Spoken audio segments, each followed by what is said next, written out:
Hello student, मैं Nishant Kumar IGCIM computer centre Ghositola Munger से एक बार फिर आपके सामने वीडियो लेकर के आया हूँ एक्सेल का। आज हम लोग एक्सेल के अंतर्गत सीखेंगे कैसे यहाँ पर हम लोग अलाइनमेंट जो ग्रुप है, इस अलाइनमेंट ग्रुप का हम लोग कैसे यूज करेंगे, कैसे हम लोग इसका top alignment, right alignment, centre alignment, orientation, wrap text, इन सारी चीज़ों को हम लोग यहाँ पर सीखेंगे इस आज के इस ट्यूटोरियल में, आज के इस प्रैक्टिकल के अंतर्गत। तो चलिए अपने वीडियो को हम लोग स्टार्ट करते हैं। और स्टार्ट करने से पहले एक बात ज़रूर बताऊं, अगर वीडियो अच्छा लगे लगे कि हाँ इससे आप लोगों ने कुछ सीखा है, तो इसको ज़रूर आगे शेयर करें, लोगों तक पहुंचाएं और ज़्यादा से ज़्यादा लोगों तक इसको जो है पहुंचा दें, ताकि वो भी अपने जीवन में इससे कुछ चीज़ सीख सके और अपने जीवन में आगे बढ़ सके। तो चलिए हम लोग वीडियो की स्टार्ट करते हैं। और इसके अंतर्गत सबसे पहले हमें एक डेटा लेना पड़ेगा। तो चलिए एक स्टूडेंट का रिकॉर्ड ले लेते हैं, समझना भी आसान रहेगा।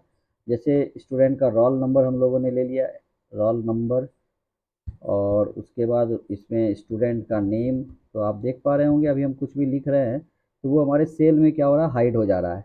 जैसे हम लोग यहाँ पर अभी हिंदी लिख रहे हैं, देखिए स्टूडेंट का नेम आपको शो करना बंद कर देगा पूरा का पूरा, है ना। तो आप कैसे इस डाटा को अरेंज करेंगे, आज हम लोग इस टॉपिक को भी इस क्लास के अंतर्गत हम लोग समझेंगे। तो चलिए इस टॉपिक पर भी हम लोग डिस्कस करेंगे, लेकिन सबसे पहले हम कुछ कॉलम यहाँ पर क्रिएट कर ले रहे हैं, उसके बाद फिर हम लोग उस पर भी डिस्कशन करेंगे। साइंस हो गया, सोशल, सोशल साइंस, एक टोटल का फील्ड देते हैं, एक एवरेज, एवरेज का फील्ड, एक मैक्सिमम और एक मिनिमम। चलिए इतना चीज़ को हम लोग यहाँ पर आज के ट्यूटोरियल में समझेंगे। तो सबसे पहले हमें ये रोल नंबर को लाना है। तो देखिए होता है क्या है कि रोल नंबर 1 2 3 4 5 होता है। तो ऐसे केस में क्या होता है कि सेल में जो वैल्यू कंटेंट है वो बहुत ज़्यादा नहीं होता है। तो ऐसे जगहों पर हम लोग ज़्यादा से ज़्यादा क्या कर सकते हैं, इसे सेलेक्ट करके अलाइनमेंट ग्रुप, होम टैब के अंदर जो अलाइनमेंट ग्रुप है, बहुत इंपॉर्टेंट ग्रुप है, इसको थोड़ा समझे ध्यान से। इसमें एक ऑप्शन होता है जिसे हम लोग बोलते हैं टेक्स्ट रैप। आप इस टेक्स्ट रैप वाले ऑप्शन पे जाके अगर क्लिक करते हैं तो आप देख पा रहे होंगे ये जो रोल नंबर है वो 2 लाइन में एडजस्ट हो गया। तो इससे आप क्या कर सकते हैं, डाटा को और अच्छा तरीके से आप इसको अरेंज कर सकते हैं और आपका कम स्पेस भी यहाँ पर आपका ले पाएगा। तो ऐसे केस में हम लोग जो है इस तरह से यूज करते हैं। अभी जैसे यहाँ स्टूडेंट नेम डालना है तो थोड़ा सा स्पेस हम बढ़ा सकते हैं। तो देखिए स्पेस को बढ़ाने और यानी अगर हम बात करें विड्थ, कॉलम की विड्थ की, अगर चौड़ाई को अगर हम बढ़ाना चाहते हैं, विड्थ बढ़ाना चाहते हैं, तो आप ऊपर कॉलम में बी और सी के बीच में ये जो लाइन है ना, इस लाइन पर अगर आप कर्सर लाते हैं तो आपका डबल हेड एरो बनेगा। अब इसके माध्यम से आप इसकी विड्थ को आप ज़्यादा और कम कर सकते हैं, इंक्रीज और डिक्रीज कर सकते हैं। तो सपोज मान लीजिए हम लोगों ने स्टूडेंट नेम ऐसे हम लोगों ने एडजस्ट कर लिया और अब हम चाहते हैं ये 2 लाइन में अब शो करे। तो इसे सेलेक्ट करेंगे और यहाँ से टेक्स्ट, रैप टेक्स्ट पर हम लोग क्लिक कर देंगे। आप देख पा रहे होंगे अभी स्टूडेंट नेम आपका जो है पूरा 2 लाइन में आपको यहाँ पर शो कर दिया है। तो लाइन को टर्मिनेट करना है तो सेल के अंदर, तो उसके लिए हम लोग रैप टेक्स्ट का ही प्रयोग करते हैं। हिंदी के लिए भी थोड़ा सा स्पेस ले लिए, इंग्लिश का भी हम लोगों ने विड्थ चेंज कर लिया, मैथ का भी हम लोगों ने विड्थ थोड़ा सा सेट कर दिया, साइंस के लिए भी, और सोशल साइंस के लिए भी हम लोगों ने थोड़ा सा विड्थ को सेंड किया। और साथ में रैप टेक्स्ट पर अगर हम क्लिक कर दें तो सोशल साइंस को भी 2 लाइन में एडजस्ट कर दिया जाएगा। तो इससे क्या होगा, थोड़ा सा हमारा डाटा जगह भी कम लेगा और आप रो की हाइट को भी आप चाहें तो थोड़ा कम कर सकते हैं। इसके बाद टोटल वाले जगह है, इसको थोड़ा सा हम लोग कम कर लेंगे, एवरेज वाली जगह को भी सेट कर लेंगे, मैक्सिमम मिनिमम को रहने देते हैं। इसके बाद हम इस पूरे डाटा को क्या कर सकते हैं, सेलेक्ट कर सकते हैं। सेलेक्ट करने के बाद इसके बैकग्राउंड में कुछ हाइलाइटर लगा सकते हैं। तो देख सकते हैं यहाँ पर हम लोग टेक्स्ट हाइलाइटर का प्रयोग करके थोड़ा सा हम लोग थोड़ा अपने डाटा को थोड़ा और अट्रैक्टिव बनाया जा सकता है। इसके बाद हम लोग इस पूरे डाटा को सेलेक्ट करके और इसके अंतर्गत हम लोग बॉर्डर अप्लाई कर देंगे, तो ये पूरा बॉर्डर में दिखेगा। और आप देख पा रहे हैं अब डाटा पूरा बॉर्डर में दिख पा रहा होगा। आप चाहें तो रोल नंबर को थोड़ा सा अलग शेडो दे करके आप उसका जो है शेडिंग चेंज कर सकते हैं, जिससे क्या होगा कि रोल नंबर भी कुछ आपको अलग तरीके से दिखेगा। अब आप यहाँ पर नेम, तो सपोज मान लीजिए निशांत, राहुल, राजू, मुकेश, अमित, इस तरह से हम लोग कोई नाम एडजस्ट कर सकते हैं। अब रही बात हिंदी इंग्लिश का, तो हम लोग यहाँ पर कुछ मार्क्स बैठा देते हैं, मार्क्स डिक्लेयर कर दे रहे हैं। जैसे सपोज इस तरह से हम लोगों ने कुछ कुछ मार्क्स सेट कर दिया। उसी तरह से हम लोग स्टूडेंट, दूसरे स्टूडेंट का भी कुछ डाटा हम लोग को सेट कर देंगे और ये सेट हो गया।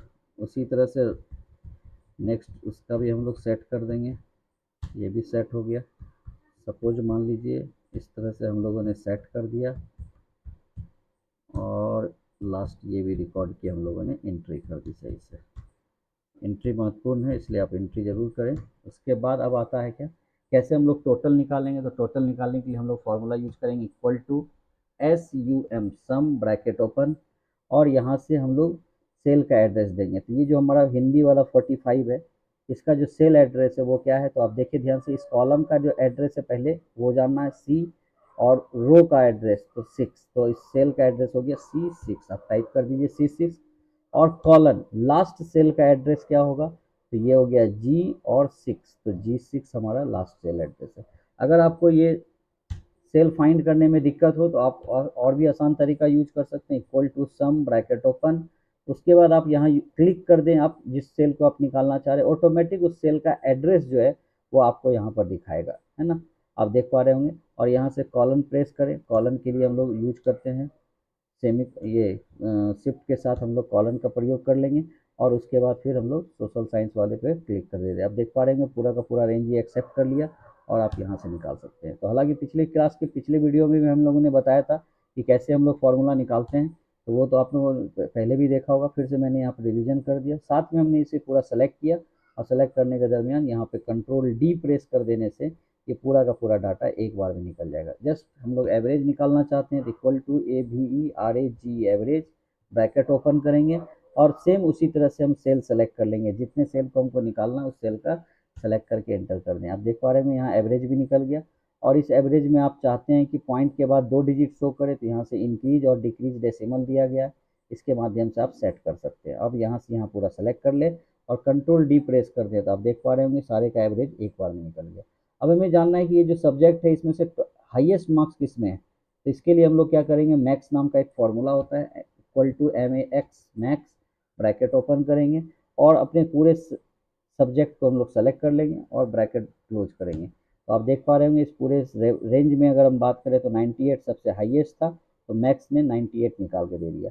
अब इसी तरह से आप सारे स्टूडेंट का देखना चाहते हैं, तो आप ये जो प्लस बन रहा है इसके माध्यम से भी आप फिल कर सकते हैं। तो आप देख पा रहे होंगे सारे के रेंज के हिसाब से जो सबसे हाईएस्ट वैल्यू था वो यहाँ पे निकाल दिया गया मैक्सिमम फार्मूला के माध्यम से।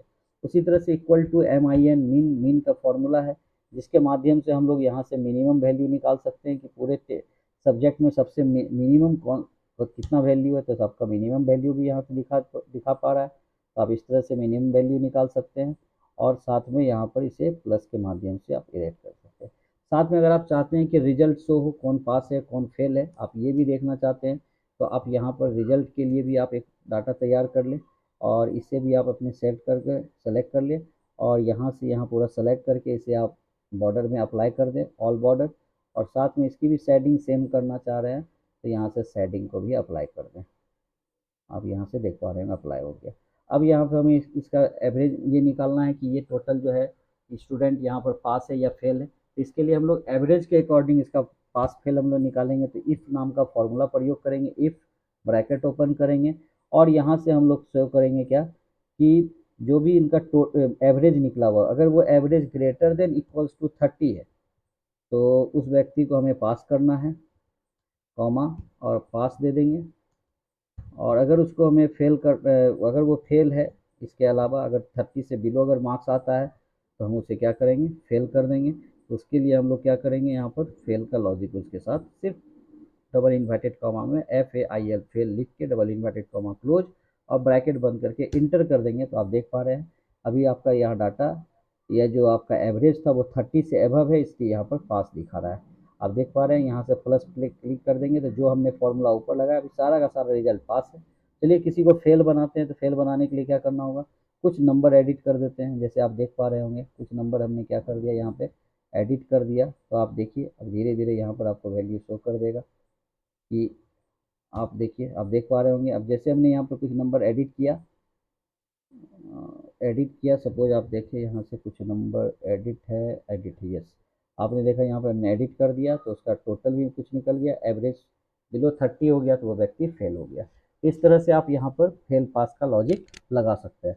तो चलिए आज हम लोग एक चीज़ और समझते हैं कि अगर हमें यहाँ पर ये सारा का सारा डाटा मिडिल में हमें अलाइन करना है, तो उसके लिए हम लोग प्रयोग क्या करेंगे, तो सबसे पहले क्या करेंगे, इस सारे डाटा को हम लोग सेलेक्ट कर लेंगे और सभी को एक जैसा हाइट देना है। तो यहाँ से आप कोई भी सेल के साथ में आप उसके हाइट को इंक्रीज कर दें तो एक जैसा हाइट सारे को मिल गया और सारा डाटा आपका मिडिल में शो करे, तो उसके लिए आप यहाँ से सेलेक्ट करेंगे।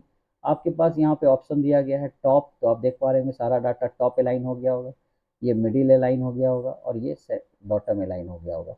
तो आप इस तरह से आप top top alignment, middle alignment और बॉटम अलाइनमेंट का प्रयोग कर सकते हैं। इसी के साथ यहाँ पर आपके सामने ऑप्शन दिया रहता है लेफ्ट अलाइनमेंट का, सेंटर अलाइनमेंट का और राइट अलाइनमेंट का। तो अगर आपको पूरे मिडिल में आपको सारा डाटा शो करना है तो आपको क्या करना होगा, सेंटर अलाइनमेंट और मिडिल अलाइनमेंट दोनों पे अप्लाई कर दीजिए। आप देखिए पूरा डाटा आपका बीच में शो कर रहा होगा। और आप चाहते हैं क्या कि यहाँ पर हम लोग एक लिखे मार्कशीट हमें लिखना है यहाँ पे 2024, तो मार्कशीट के लिए हम लोगों ने क्या किया ना, ये पूरे सेल को यहाँ से सेलेक्ट कर लिया और इस पूरे सेल को हम लोग एक रो में कंप्लीट, एक सेल में इसे जो है हम लोग कन्वर्ट करेंगे। तो इसके लिए मर्ज और सेंटर नाम का ऑप्शन दिया गया है। इस मर्ज और सेंटर पे आप जब क्लिक करेंगे तो आप देख पा रहे होंगे कि यहाँ का जो सेल था वो कंप्लीट एक सेल में कन्वर्ट हो गया। अब इस एक सेल के अंतर्गत हम लोग लिख सकते हैं जैसे मार्क्स, MARKS मार्कशीट 2024 हम लोगों ने लिख दिया। और अब यहाँ पर इसे इसका फॉन्ट साइज हमें इंक्रीज करना है, तो हम फॉन्ट वाले ऑप्शन में जाकर के इसका फॉन्ट साइज इंक्रीज कर दिया। इसे हम लोग बोल्ड कर सकते हैं, अंडरलाइन कर सकते हैं और साथ में इसके कुछ शैडो भी हम लोग चेंज कर सकते हैं। आप देख पा रहे होंगे शैडो चेंज हो गया है ना। आप चाहें फॉन्ट का कलर चेंज करना तो आप फॉन्ट का कलर भी चेंज कर सकते हैं। तो आप देख पा रहे होंगे आपका डाटा यहाँ पर तैयार है बनकर। कंट्रोल P प्रेस करेंगे तो आपको आपका डाटा प्रिंट के रूप में भी दिखा यहाँ पर शो कर देगा। तो इस तरह से आप यहाँ पर अपने डाटा को इस तरह से क्रिएट कर सकते हैं। तो चलिए आज के इस वीडियो में हम लोग ने आपको समझाया कि कैसे हम लोग डाटा को तैयार करेंगे, कैसे बॉर्डर अप्लाई करेंगे, कैसे शेडिंग डालेंगे, कैसे सारे डाटा को मिडिल में शो करेंगे और साथ में हम लोगों ने फॉर्मूला भी जाना टोटल निकालने के लिए, एवरेज निकालने के लिए, मैक्स, मिनिमम और रिजल्ट जानने के लिए। आई होप सो कि आपको इस वीडियो से लाभ मिलेगा और आने वाले फ्यूचर में कहीं पे भी अगर आपको इस तरह का कोई वर्क करने का मौका मिले तो ये वीडियो आपको बहुत हेल्प प्रदान करेगा। इन सभी बातों के साथ आज के इस वीडियो को हम लोग यहीं पर क्लोज करते हैं और आई होप सो कि आप को ये वीडियो अच्छा लगा हो तो ज़रूर आप इसे जो है शेयर करें, लोगों तक पहुंचाएं और इसे कमेंट करके आप ज़रूर बताएं। तब तक के लिए बहुत बहुत धन्यवाद and wish you all the best. Thank you.